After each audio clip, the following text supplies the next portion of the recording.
लक्ष्मी माता दो बहनें हैं, एक तो लक्ष्मी है और दूसरी है अलक्ष्मी, दरिद्रा।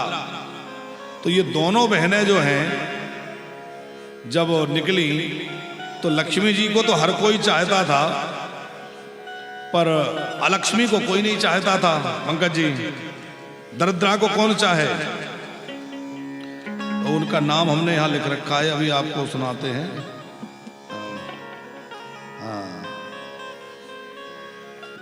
हरि मेधा नाम के ऋषि और हरणी, इनके गर्भ से भगवान का श्री हरि अवतार हुआ और भृगु और ख्याति के द्वारा भगवती दरिद्रा और लक्ष्मी का जन्म हुआ। ऐसी एक कथा एक मनवंतर की है। अलग अलग मनवंतरों में अलग अलग तरह से हुआ, कहीं समुद्र से लक्ष्मी प्रकट हुई, कहीं स्वतः प्रकट हुई। तो एक मनवंतर की कथा है कि भृगु और ख्याति से भगवती दरिद्रा और लक्ष्मी का जन्म हुआ। तो अब बड़ी बहन का विवाह जब तक ना हो, जब तक छोटी बहन का विवाह कैसे हो छोटी वाली का? तो लक्ष्मी जी को तो कोई भी चाहता था, पर दरिद्रा को कोई नहीं चाहता था।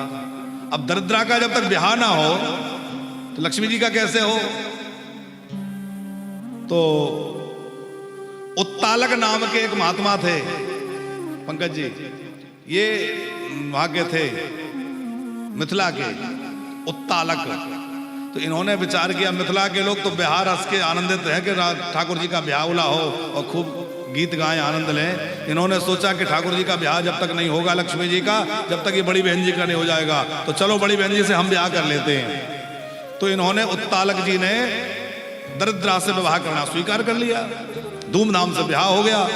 अब वो घर में लेके आए अपने आश्रम में, तो दरिद्रा से वहां रहा ना जाए, क्योंकि महात्मा के आश्रम की व्यवस्था, सवेरे उठ के संध्योपासना होने लगे, गायत्री जप हो रहा है, होम हो रहा है, यज्ञ हो रहा है, गौ सेवा हो रही, जय जयकार हो रही, भंडारे हो रहे हैं। दरिद्रा बोली ऐसी जगह नहीं रह सकती मैं, यहां तो मुझे घुटन हो रही है, ये सब बंद कराओ।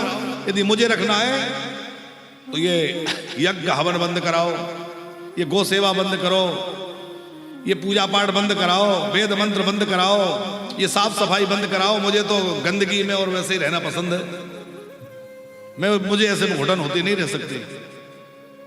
उत्तालक ने कहा कि चलो हमारे साथ चलो, हम तुम्हें घुमा के लाते हैं।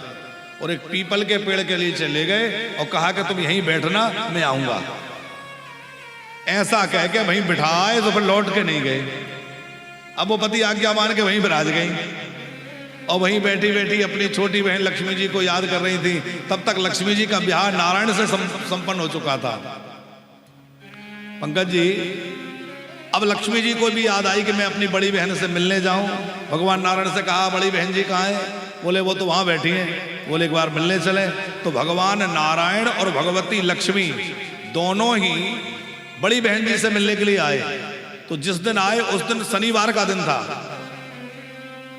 और जिस दिन उत्तालक नाम के महात्मा वो दरिद्रा को पीपल के यहां बिठा के आए थे, उस दिन रविवार था।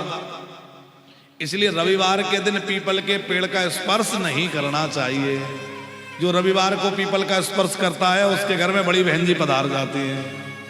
हाँ, क्योंकि रविवार को ही आई थी। शनिवार को भगवान लक्ष्मी नारायण आए। लक्ष्मी नारायण आए तो अपनी बहन जी से लक्ष्मी जी मिली, कुछ मीठा लेकर आई थी।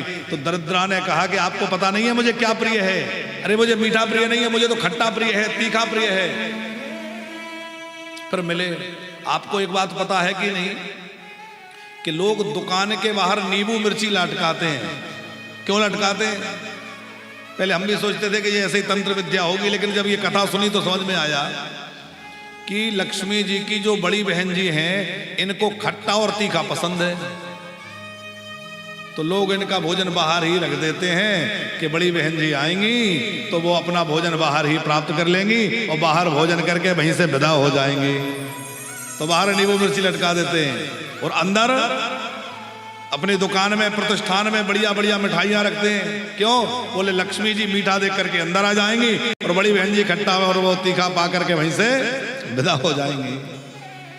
अब जो है भगवान नारायण आए तो वो रोने लगी, पर वो जाइए मत, क्योंकि मैं यहाँ अकेली बैठी हूँ। भगवान ने कहा, सुनो, तुम आज से अकेली नहीं हो, ये पीपल का जो पेड़ है ये मेरा ही स्वरूप है, और आज से इस पीपल के रूप में मैं तुम्हारे साथ रहूंगा, यहीं रहूंगा मैं। और आज मैं शनिवार के दिन आया हूं, जो शनिवार को पीपल का स्पर्श करेगा उसको साक्षात मेरे स्पर्श का फल प्राप्त हो जाएगा। 4 परिक्रमा शनिवार के दिन जो पीपल के पेड़ की लगाएगा उसके घर में कभी लक्ष्मी की कमी नहीं रहेगी। मैं उसके घर में लक्ष्मी जी के साथ पहुंच जाऊंगा, और जो पीपल को प्रणाम करेगा उस पर मेरी कृपा सदा बनी रहेगी। पंकज जी, हमारे पूज्य रमण रेती वाले महाराज जी किसी कोने में दुनिया के रहें, दुनिया में कहीं चले जाएं, पर शनिवार के दिन वो भारत आकर के पीपल के पेड़ को प्रणाम और प्रदक्षिणा करते हैं, पर कहीं रहें।